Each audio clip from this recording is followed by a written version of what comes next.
Back to the channel. This is Asna Khan and hope you all are doing well. Yes, student, today we are going to start the poem A Legend of the Northland. Yes, this is very interesting poem. You will enjoy it. But before starting this poem, make sure कि आपने channel को subscribe कर रखा है, bell icon को hit कर रखा है, and also like this video. Yes, this poem is a legend of an old lady who angered Saint Peter because of her greed. तो ये जो poem है, ये पार्ट है किसका, एक ओल्ड लेडी जो है जिसने सेंट पीटर को बहुत गुस्सा दिला दिया अपनी लालच की वजह से. Away away in the northland where the hours of the day are few and the nights are so long in winter that they can not sleep them through.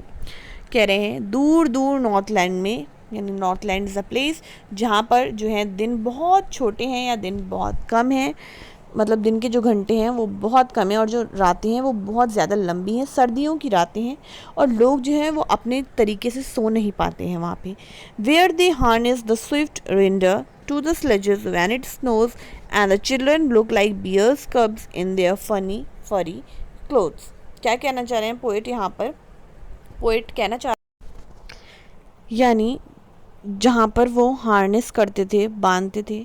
Swift रेंडीर is an animal जो कि वहाँ पे polar region में find करा जाता है, तो वो बहुत ही स्विफ्ट है यानी बहुत तेज़ दौड़ता है. टू द स्लेजेस से बांध दिया जाता था. स्लेजेस यानी जिस पे आप सामान रख सकते हैं. वैन इट इज स्नो, जब स्नो होती थी क्योंकि उसे सामान लेकर नहीं चला जाता था वहाँ के लोगों से, तो वो रेंडीर को यूज़ करते थे. And the children look like bear cubs. तो चिल्ड्रन कैसे लग रहे हैं? बियर के बच्चे लग रहे हैं क्योंकि वो भी फरी क्लोथ्स पहने हैं, बियर की खाल से बनने वाले, फर से बनने वाले कपड़े पहने, तो वो खुद क्या लग रहे हैं? बियर के बच्चे लग रहे हैं जो वहाँ के चिल्ड्रंस हैं. They tell them a curious story, I don't believe this true and yet you may learn a lesson if I tell the tale to you. यहाँ पे कह रहे हैं कि यहाँ पर जो बड़े लोग हैं, मतलब एल्डर्स जो हैं, एक क्यूरियस स्टोरी सुना रहे हैं. मुझे नहीं लगता कि ये कहानी सच्ची है, बट फिर भी आप जो है इससे लेसन सीख सकते हैं अगर मैं ये टेल आपको सुनाऊंगा. तो पोइट किस टेल की बात करें देखते हैं. Once when the good saint Peter lived in the world below and walked about it preaching just as he did you know. कह रहे हैं जब वहाँ पर जो एक बहुत अच्छे इंसान सेंट पीटर रहते थे, सेंट आपको पता है साधु वगैरह जो होते हैं वो रहते थे, lived in the world below, उसी दुनिया में वहीं पे उसी प्लेस पे रहते थे और वो वॉक करते थे और प्रीचिंग करते थे, यानी संदेश देना लोगों को जो होता है समझाते हैं, वो सब चीज़ें वो भी करते थे. Just as he did you know, आपको पता है सेंट क्या करते हैं. He came to the door of a cottage, वो एक कॉटेज डोर पे आए. इन ट्रैवलिंग राउट द अर्थ, जब वो ट्रैवल कर रहे थे.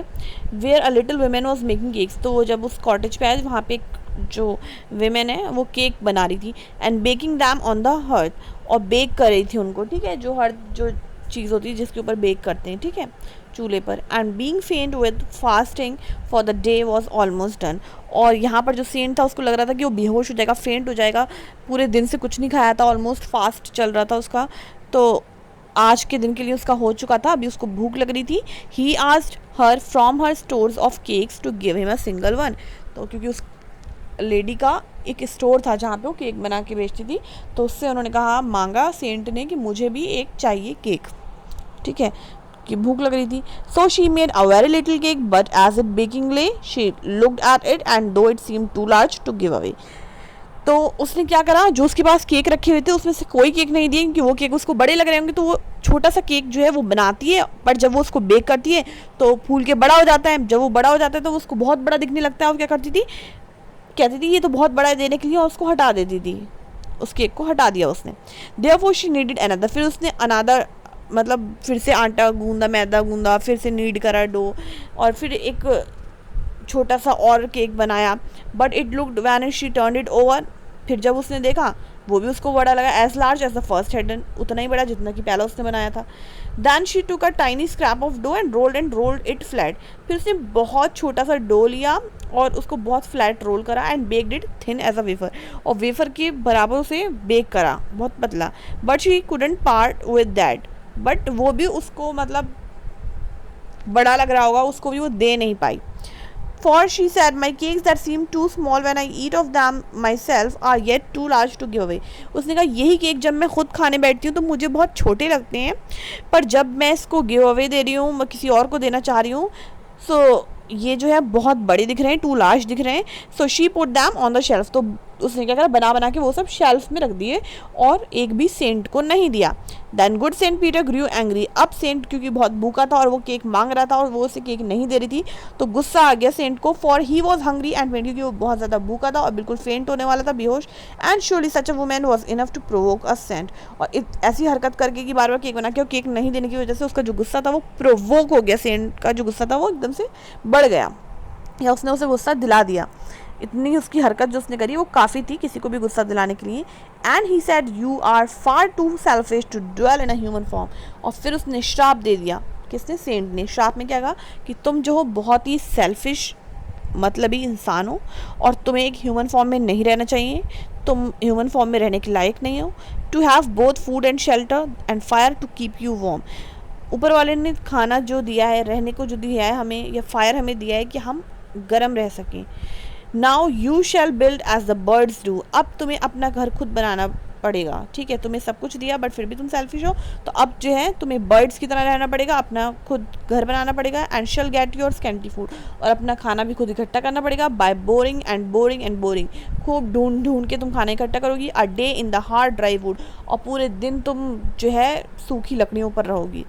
देन अब she went through the chimney never speaking a word. और फिर वो क्या हुई, वो लेडी जो थी वो चिड़िया बन गई और चिमनी के रास्ते से उड़ गई निकल के और कोई वर्ड नहीं बोली। And out of the top flew a woodpecker for she was change to a bird. और ऊपर आसमान में क्या उड़ता हुआ दिख रहा था, वुड पैकर, क्योंकि अभी वो जो लेडी थी वो क्या बन चुकी थी, वो एक बर्ड बन चुकी थी। किस वजह से, क्योंकि सेंट पीटर ने उसको क्या दिया था, श्राप, क्योंकि उसने बहुत गुस्सा दिलाया था सेंट को। She had a scarlet cap on her head. अभी red colour, scarlet is a type of colour, तो ऐसा हेड उस चिड़िया के सर पे था। And that was left the same. बस वही चीज़ सेम थी, क्योंकि जब वो नीचे लेडी थी तब भी उसके सर पे हेड था। But all the rest of her clothes were burn black as a coal in the flame. But उसके जितने कपड़े थे वो जल चुके थे जैसे कि कोयला जल जाता है और ब्लैक हो जाता है आग से। And every country school boy has seen her in the wood. और जितने भी उस गांव के बच्चे थे, स्कूल बॉयज़ थे, उन सब ने उसको देखा था लकड़ी पे बैठे हुए। Where she lives in the trees till this very day. और अभी तक वो वहीं रहती है, ट्रीज़ में, पेड़ों में। Boring and boring for food, searching and searching for food. तो वो खाना ढूंढती रहती है दिन भर। So this story was by the poet fob carry. I hope you enjoyed this story. This was very interesting poem. Okay.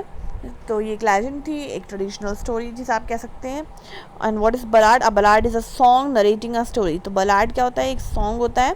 ये forms हैं पोएम के भी काफ़ी फॉर्म्स होते हैं। एक बलाड होता है, ये टाइप ऑफ सॉन्ग होता है जो कि स्टोरी को नरेट करता है इन शॉर्ट स्टैंजास।